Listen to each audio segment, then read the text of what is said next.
Ini buku nota aku sekarang dan ini yang dulu. Besar weh. Yang ni kecil siap ada AI.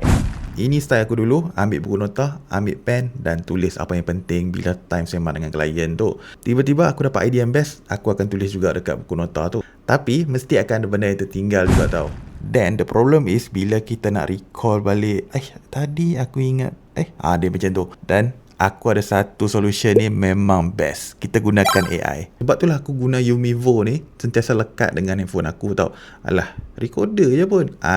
Kalau belum gunakan lagi macam tak berguna pun benda ni. Tapi bila kita dah gunakan dia, memang berguna tau Umivo ni.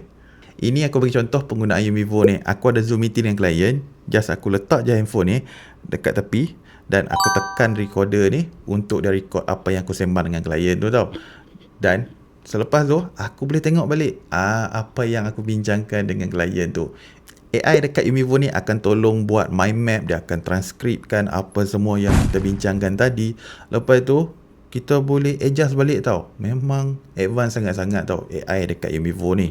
Lagi satu, kita boleh gunakan waktu kita on call dengan someone lah. Dan kita tolak je ke button merah tu dan kita tekan record. Dia akan gunakan getaran daripada handphone tu. Dia akan bacalah apa yang kita tengah sembang dengan somebody tu. Secara rasminya aku letakkan gadget ni sebagai gadget wajib ada 2026. Apa pun dapat. Hello Tok. Satu video 20 juta. Okey.